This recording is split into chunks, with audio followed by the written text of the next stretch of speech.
Hello, and welcome to my very lengthy rant on why Bluey isn't just for kids. But before I start, please subscribe as I am trying to reach 50,000 subscribers soon. Thanks!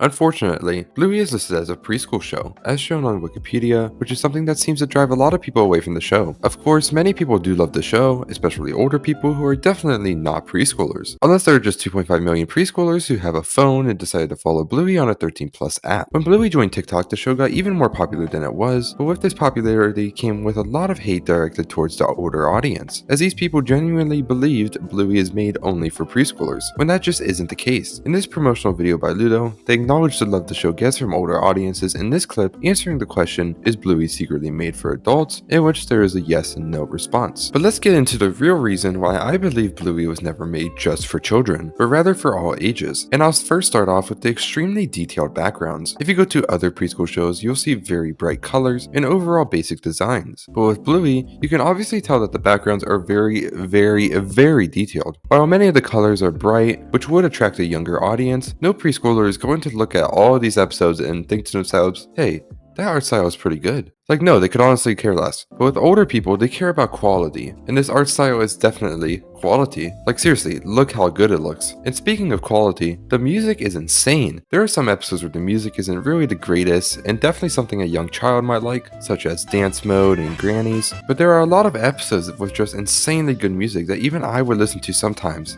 And I listen to rap. Seriously, episodes like The Creek and Camping and Rain have some of the best music I've heard in any show, period. But let's get this boring stuff out of the way and go straight into the episodes. You cannot convince me that adults can't enjoy something as beautiful as The Creek. Like, it literally shows amazing background art and relatable experiences if you've ever gone to a park or a creek before. Walking over the water without getting wet and skipping rocks and trying to build your own dam. If you haven't done any of these at a creek, I don't know what you were doing. All that combined with the calming music just makes this episode something that adults would just love. And you can't ignore the creativity in the show either, like in Bumpy and the Wise Old Wolfhound, where the entire episode is a home movie. No preschool show is this creative, and no kids will care about this, but adults will. And what preschool show mentions a question about where babies come from? Literally none, but Bluey does in multiple episodes too, such as The Dump. Okay.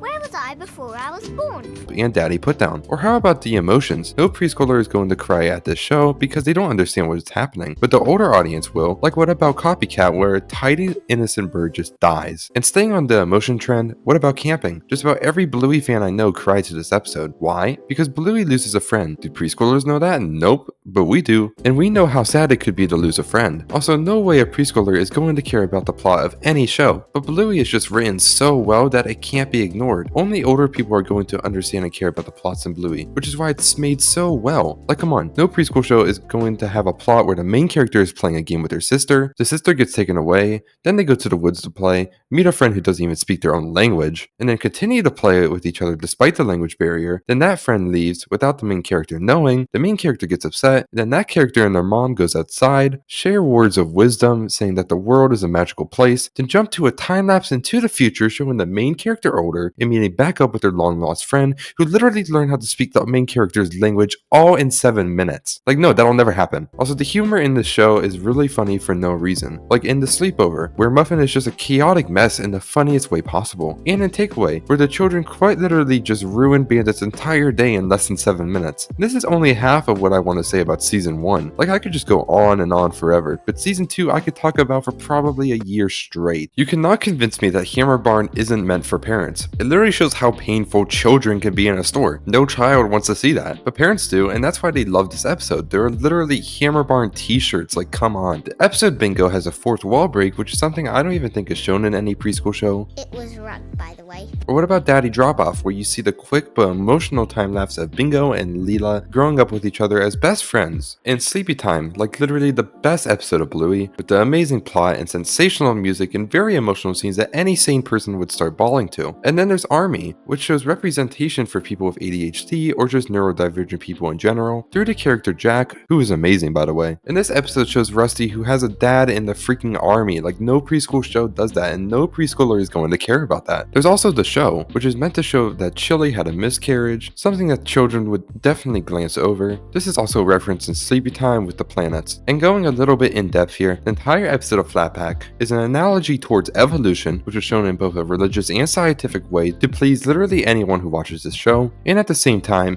it shows the relationship between a mother and child while they grow up in a tiny 7-minute episode, which also features an emotional bit when Bluey walks under an arch, which was supposed to signify her dying and entering heaven. Like, come on, no preschooler is going to see this. There's also the double babysitter episode, which shows Frisky and Radley meeting and getting together, and of course the kids absolutely just ripping into them. So why don't you have a wife? There's also Granddad, which the entire point of the episode is about a mother or father's child needing them, and this episode is extremely emotional at the end, by the way. Like, I've cried to this so many times. Then you got the creativity again with Bin Night, where the story is told without us actually seeing it, and speaking of creativity, escape is literally all shown in the children's drawings. You also can't forget the classic duck cake, which has become so beloved by parents that they have to make duck cakes for their own birthdays. Oh, and you can't glance over the episode Baby Race, that I am very convinced was made only for parents. Like, no child cares about a mother who is very obviously doubting her motherhood. Now with season 2 out of the way, here's season 3, where just about every episode here is good for everyone. In Born Yesterday, Bluey is pretending to take pictures of people's butts while on vacation. Oh, look, Riley, it jiggles.